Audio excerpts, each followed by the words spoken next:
C'est une histoire vraiment terrifiante. Un homme est écorché vif par un ours sous les yeux impuissants de ses amis. N'oubliez pas de liker et de vous abonner. Voici la terrifiante attaque d'ours sur Alexei Ivanovski. Bienvenue sur Féroce Film. Le 22 octobre 2019, Alexei Ivanovski était soldat dans l'armée russe. Il faisait une pause dans ses obligations. Lui et ses amis se sont rendus l'après-midi pour ramasser des crabes. Leur destination était la côte de l'île Kounachir, située au large de la côte est de la Russie. Des feuillus se mélangeaient avec des sapins, des pins et des épicéas, offrant une protection toute l'année au pied des montagnes volcaniques. Les côtes sont rocheuses, avec des corniches escarpées et de hautes falaises. Elles abritent une variété d'oiseaux rares, ainsi que des ours bruns. Les touristes s'y rendent en bateau ou en avion. Ils font des visites guidées pour voir les 4 volcans actifs sur l'île et les fascinantes formations géologiques en octobre. Les ours se préparent pour l'hibernation. Ils consomment d'énormes quantités de nourriture pour engraisser en vue des longs mois d'hiver difficiles. Ils doivent manger plus de 90 livres, soit environ 40 kg par jour. Les ours sont donc affamés en octobre. Il est conseillé aux touristes de ne faire que des visites guidées, mais Alexei et ses amis se sont dirigés vers la côte rocheuse. Ils se sont séparés pour trouver des crabes pour leur dîner, chacun avec un seau à la main.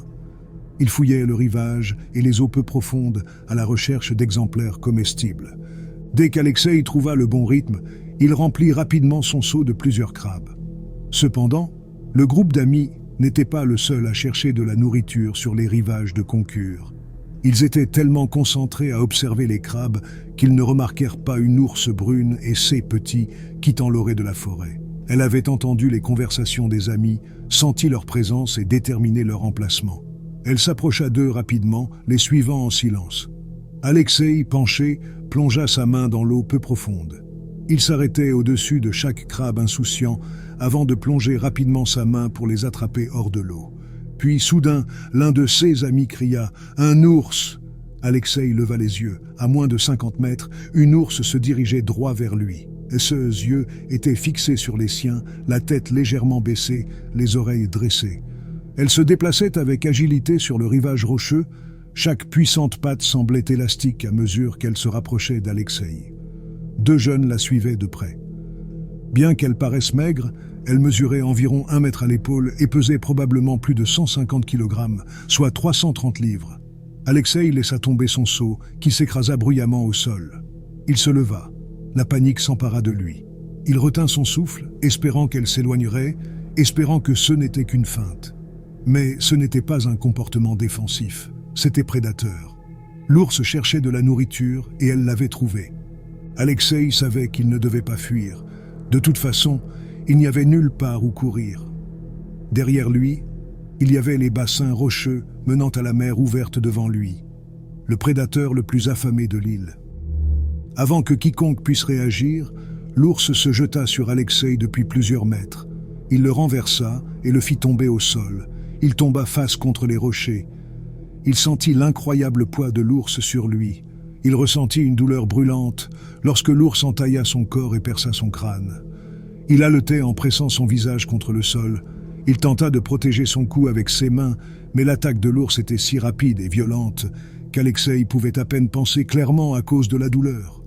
L'ours saisit son cuir chevelu avec ses mâchoires et tira brutalement dessus. Quelque chose devait céder. L'ours tira si fort que la peau d'Alexei se détacha de son crâne, révélant la chair rouge et crue. Ses amis hurlèrent d'horreur et coururent vers lui. Ils ramassèrent des pierres et les jetèrent sur l'ours, mais leurs cris et leurs rugissements semblèrent rendre l'ours encore plus furieux. Il secoua violemment la tête et tira le corps tremblant d'Alexei dans ses puissantes mâchoires. L'ours lâcha brièvement sa proie, puis la saisit par les jambes pour la traîner. Alexei fut traîné du rivage vers la limite des arbres. Ses amis le suivirent. Ils continuèrent à bombarder l'ours de tout ce qu'ils pouvaient trouver. Mais l'ours ne reculait même pas. Ils tentaient sans cesse de sauver leur ami et de faire fuir l'ours. Les attaques devenaient de plus en plus agressives. L'ours voulait saisir sa proie aussi vite que possible. Il voulait dévorer sa proie en paix. Et la présence du groupe d'amis le gênait. Il mordit Alexei à la gorge et celui-ci hurla d'une manière assourdissante. Il recommença à arracher la peau, et le corps d'Alexeï se déchira et s'étira sur tout le cou et les épaules. Ensuite, l'ours saisit les fesses d'Alexeï et arracha la chair des os. Il était encore en vie. Il se battait encore pour sa vie. Tout ce qu'il pouvait faire était de presser son visage contre le sol. L'ours tentait sans cesse de le retourner. Elle cherchait à atteindre son ventre, à exposer son côté vulnérable. Alexeï continuait simplement à respirer. Il contractait chaque muscle de son corps. La douleur de l'attaque était accablante et il sentait qu'il ne pouvait plus se retenir. Mais il essayait désespérément. C'était aussi une torture pour ses amis.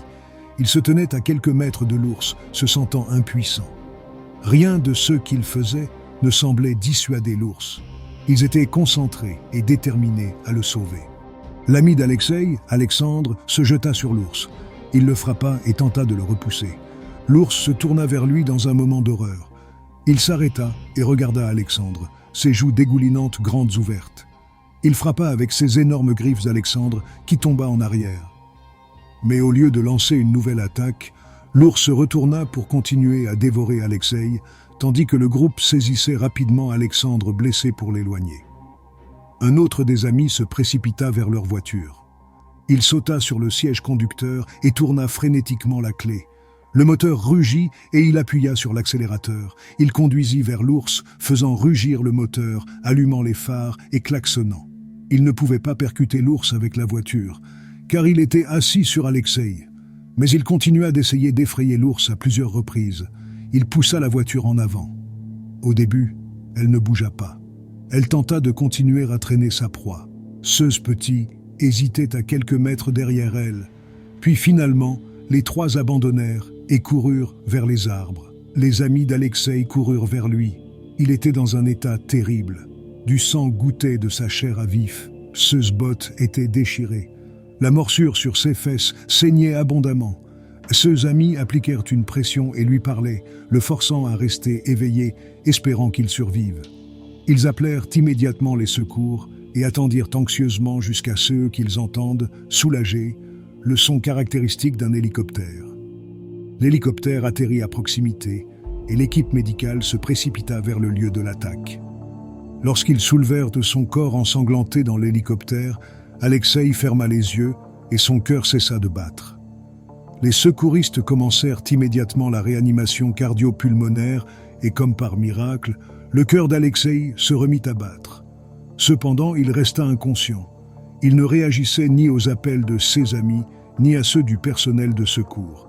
Il fut transporté par hélicoptère sur 250 miles jusqu'à la capitale régionale, Yujno-Sakhalinsk, où les chirurgiens commencèrent immédiatement à le soigner. Son oreille fut recousue à ses plaies béantes et sa peau déchirée fut réassemblée.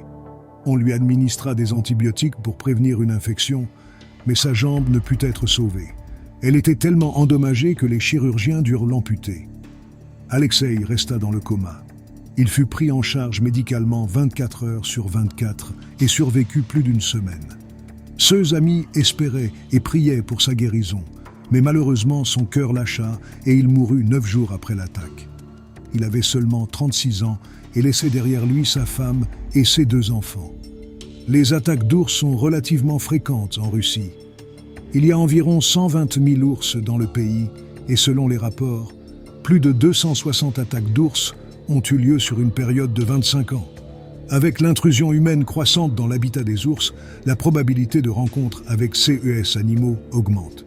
Que ce soit pour la chasse ou la défense, les conséquences pour les victimes sont rarement agréables et mènent souvent à une fin prématurée.